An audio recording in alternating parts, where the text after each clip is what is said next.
en quoi la bipédie permanente de l'espèce humaine a-t-elle pu modifier les mécanismes de la parturition par rapport à ceux d'autres espèces? Bah, vous avez entendu, hein, on a dit l'essentiel, bien sûr, c'est le gros problème de l'os qui va empêcher ce bébé de sortir.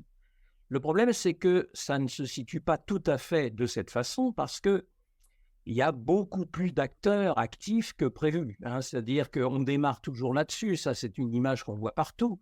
Il y a un bébé, il y a un bassin. Là, il est encore trop petit pour avoir des problèmes, mais on sait qu'au moment de la sortie, il aura des difficultés. Pourquoi il en a, etc.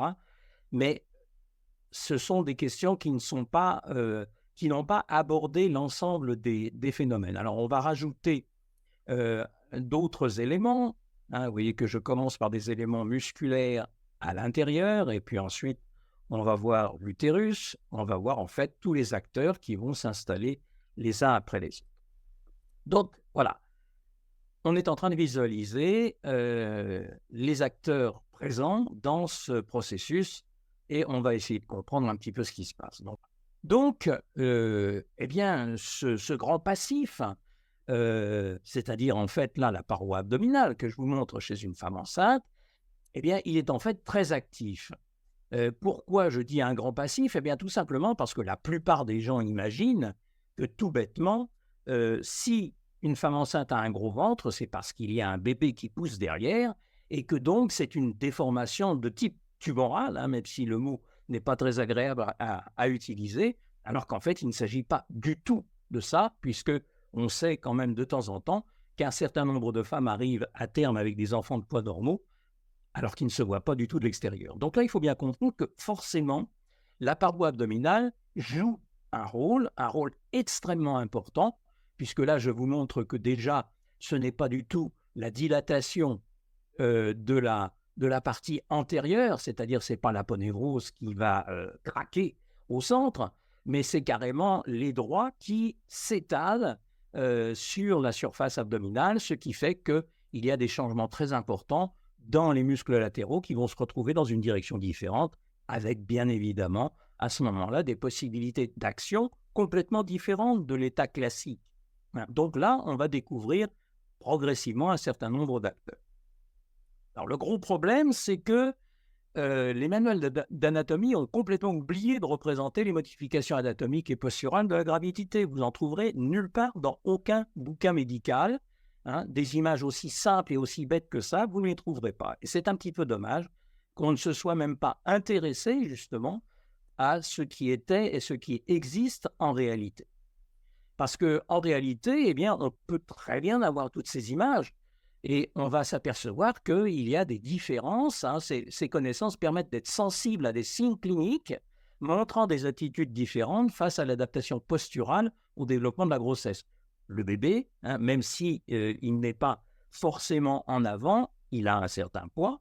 L'utérus aussi, le placenta, le liquide amniotique, etc. Donc, obligatoirement, il va falloir modifier, il va falloir porter en fait ce poids supplémentaire et il y a des solutions tout à fait différentes.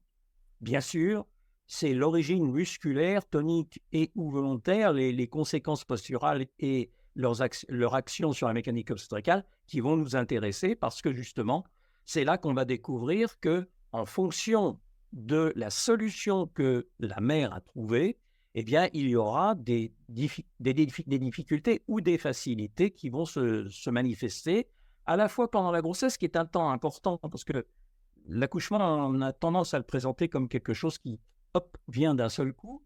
Non, c'est une suite logique à ce qui se passe justement pendant la grossesse, et donc ce sont des éléments qui sont à comprendre dans une continuité, et ça c'est un élément important puisqu'on verra qu'on peut faciliter ou non le démarrage de l'accouchement. Alors, la notion de portage, c'est pareil, c'est quelque chose qui n'existe pas vraiment, hein. Quand on parle de portage, en général, c'est le portage du bébé dans les bras après sa naissance. Mais pendant la grossesse, bien évidemment, la femme le porte également. Et donc, cette notion de portage utérofœtal, eh bien, il a une intervention fonctionnelle pendant la grossesse et l'accouchement. Et je dis même donc pendant l'accouchement, ce qui veut dire que ça va intervenir dans la mécanique obstétricale qui n'est pas du tout et seulement ce phénomène de flexion-rotation nécessaire pour que le bébé sorte du bassin. Donc, on va trouver des solutions de portage différentes, un portage en soutien. On va trouver une autre solution qui est le portage en appui. Et donc, on va avoir des intermédiaires entre ces deux éléments et on verra que ce sont des choses qui sont extrêmement importantes. Alors, il faut comprendre le rôle de tous les acteurs, j'ai bien dit de tous les acteurs musculaires périutérins, parce qu'il faut donc également actualiser les connaissances anatomiques sur le rôle des muscles périutérins en présence d'un utérus gravide. Ça non plus, ça ne fait absolument pas partie de l'enseignement de base en obstétrique.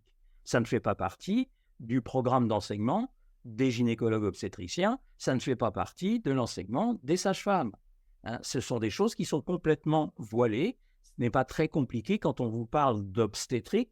Eh bien, l'étude s'arrête aux éléments intestinaux qui se trouvent autour de l'utérus. On ne parle pas de ce qui se passe au-delà. En tout cas, ça ne fait pas partie de l'enseignement initial. Et moi, j'ai eu beaucoup de mal, quand j'ai essayé de le faire, à pouvoir donner des éléments. Donc, il faut comprendre le rôle et surtout le fonctionnement synergique de tous les acteurs musculaires périutérins dans des situations de posture corporelle et des mouvements différents. Là, il faut bien comprendre que je vous ai représenté ici la paroi abdominale antérieure, mais il faut bien comprendre qu'à l'intérieur, il y a également d'autres éléments parce qu'il y a une paroi abdominale postérieure et ça, ce sont des éléments qui, là aussi, sont extrêmement importants. Donc, bien comprendre le rôle des acteurs musculaires périutérins, on va voir par exemple, bien sûr, à quoi ressemble. Je vous rappelle que toutes les images que je vous montre sont des images in vivo. Donc, ça change beaucoup de choses parce que quand vous regardez les représentations, par exemple, des psoas sur la plupart des livres d'anatomie, vous allez trouver deux bandelettes aplaties. C'est tout simplement l'observation des salles de dissection. Ce n'est pas du tout ça. C'est-à-dire qu'en fait, au-dessus du bassin, il y a bien des acteurs et il est évident que quand on imagine l'abord de cette structure, elle est assez différente de ce que l'on peut se représenter. Alors certains pourront me dire « Ah bah oui, mais ce sont des tissus mous. » Oui, comme le périnée, par exemple. Donc, il est bien évident qu'il va y avoir une influence très importante de tous ces éléments. Donc, la paroi postérieure ne doit pas être oubliée, les psoas, mais son action doit être comprise en synergie avec la paroi antérieure parce que, bien évidemment, c'est entre les deux que le bébé va se trouver pendant la grossesse et au démarrage de l'accouchement et même pendant l'accouchement.